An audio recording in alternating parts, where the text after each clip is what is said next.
The first time I realized how dangerous my own heart could be was the night Rachel fell asleep on my shoulder under the dim glow of a porch light that wasn't even mine. I still remember the way the air froze in my chest, the way my fingers trembled as if afraid to exist too close to her warmth. It was supposed to be nothing, just comforting a friend who had spent the last hour crying over a life that kept hurting her. But when she whispered, "You can hold me," just while I sleep, everything inside me snapped into stillness, like the world suddenly waited for my next breath. And the scariest part wasn't that she trusted me. It was that I didn't trust myself. Not my feelings, not my restraint, not the quiet storm she unknowingly awakened in me. If you believe in kindness, second chances, and the beauty of imperfect hearts trying their best, please like, comment, share, and subscribe. Your support truly helps stories like this reach more people who need them. The story begins in a small town outside Asheville, North Carolina, the kind of place where the mountains guard secrets and the wind carries quiet conversations. I, Mark Harris, lived there for most of my 30 years, working as a landscape photographer, capturing the world because I never figured out how to capture my own emotions. My life was simple, too simple, some people would say, but I preferred the silence. Silence didn't betray, silence didn't leave, silence didn't break anything. But then Rachel moved in next door. She arrived on an August afternoon with 2 suitcases, a cracked phone, and eyes that looked like they'd forgotten what home felt like. She was 26, soft-spoken, with a kind of fragile bravery I didn't understand at first. The world had worn her down, but she still offered a nervous smile to anyone who crossed her path. I found out later that she'd left a long, painful relationship, one built on emotional manipulation that made her question her worth every day. She didn't tell me this. Directly, it slipped out slowly, piece by piece, through half-broken sentences when we talked on our front porches after work. Something about her made me feel protective in a way that scared me. Maybe it was the way she apologized for things she didn't do wrong. Maybe it was the way she tried to hide her tears when she believed no one was looking. Maybe it was because she reminded me of myself, someone trying to rebuild without knowing where to start. For months, we existed like 2 pages of the same book placed side by side. I helped her carry groceries when her hands were too full. She watered my plants when I traveled for photography work. We shared leftover dinners and long conversations that lasted too late into the night. We were close, too close for what my heart could bear. But I kept a distance inside myself because she wasn't ready, and I wasn't strong enough to risk breaking something already bruised. Then came the night that changed everything. It was late October, and the air carried the cold bite that made the town smell like smoke and pine. Rachel knocked on my door after midnight. I opened it to find her wrapped in a sweater, hugging her own arms, her breath shaky. She said she'd had a nightmare, one of those gripping ones where the past takes shape and refuses to let go. Her voice cracked when she said she didn't want to be alone. I told her she could sit with me, nothing more, just sit. We went out to my porch because she said the air felt easier to breathe outside. She sat on the swinging bench, pulled her knees to her chest, and pressed her forehead against them. I sat beside her, watching the shadows drift across the yard as the moon moved behind the clouds. Minutes passed, her breathing slowed, and then she leaned against me, gently at first, then fully, as if her body needed something safer than the world had ever given her. Her cheek rested on my shoulder, her hand found my forearm, holding it like it was the only solid thing left. I felt my heart break and rebuild itself all at once. She whispered so quietly that her breath warmed my collar, "You can hold me, just while I sleep." But I didn't trust myself. Not because I doubted my intentions. God knows I respected her more than I'd respected anyone. I didn't trust the way my heart reacted to her nearness, the way my thoughts scattered, the way I suddenly felt like I'd spent a lifetime waiting for that small, fragile request. I didn't move, not at first. I wanted to, desperately.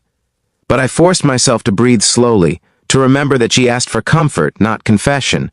She asked for safety, not love. Yet there's a moment in every life where hesitation hurts more than action.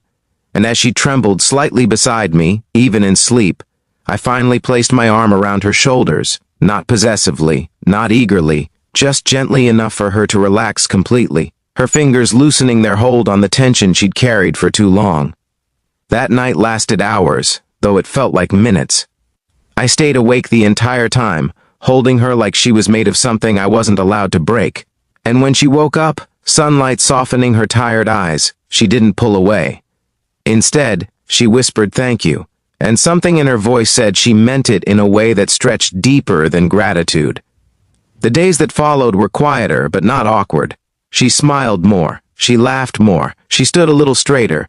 And though we didn't talk about that night, the space between us felt different, warmer, fuller, like something unspoken was slowly stitching us together. But healing is never a straight line. One evening in November, she didn't come home. Her car wasn't in the driveway, her porch light stayed dark. I told myself she was working late, visiting friends, doing anything normal, but anxiety clawed at my chest. She had been doing better, but trauma doesn't fade like ink in the sun. It shadows the heart until something triggers it again. Hours passed. Midnight came. Still nothing. I walked outside, pacing the street like a man possessed. When her headlights finally appeared around the corner, relief hit me so hard I had to steady myself on the mailbox. She parked crookedly and stepped out with shaking hands. I didn't need to ask. Her red eyes told the story. Her ex had called. He'd said things that reopened old wounds, words sharp enough to unhinge the confidence she'd been rebuilding. She broke down in my arms before she even reached her front door that night. She didn't ask permission. She just leaned into me like she was falling and trusted me to be there to catch her. I walked her into my house, sat with her on the couch, and held her until her breathing steadied. This time, I didn't fight myself. I didn't pretend my heart wasn't involved. I simply chose to be what she needed, a place where her pain wasn't too heavy, where her scars weren't too shameful, where she wasn't too much or not enough. Healing began again, not sudden, not dramatic, but quietly like grass growing under snow. Over the next few weeks, she spent more evenings with me. Sometimes we talked. Sometimes we watched old movies until we fell asleep. Sometimes we said nothing at all because silence between two healing hearts can be its own kind of love. And slowly, something changed not just in her, but in me. I realized I didn't want to keep my feelings hidden forever. I realized I didn't want fear to decide who I could be for her. I realized that love isn't dangerous when it's patient, respectful, and honest. It's healing, it's steady, it's a promise kept in small, gentle moments. One snowy evening in December, as we sat by my window watching flakes drift down like soft confetti, she rested her head on my chest with a tired sigh. She whispered that she felt safe with me, that she hadn't felt this kind of peace in years. My heart tightened, not in panic this time, but in something that felt like gratitude. She lifted her head just enough to meet my eyes. And in that quiet moment, I saw everything she was trying to become, and everything she hoped I would be. I didn't kiss her. I didn't rush anything. I simply touched her cheek and told her I cared about her. Deeply, honestly, more than I ever expected to. And she didn't look afraid. She didn't pull back. She didn't hide. She leaned into my hand and whispered, with the softest trembling smile, that she cared too. Healing didn't end that night. It never truly ends.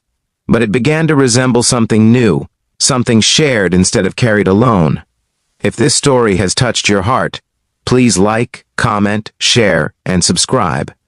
Every engagement helps the channel grow and keep stories like this alive. Before the final lines, please comment below. Healing begins with kindness. Winter eventually melted into spring. Rachel grew stronger, steadier, brighter like sunlight breaking through a long winter sky. And I learned that trusting myself wasn't about resisting my feelings, but honoring them with gentleness and patience. To this day, whenever she falls asleep in my arms, now not out of fear but comfort, I think back to that first whisper, that fragile request, that moment that taught me love isn't the storm we fear. It's the shelter we choose to build. And sometimes, the quietest moments are the ones that change us forever.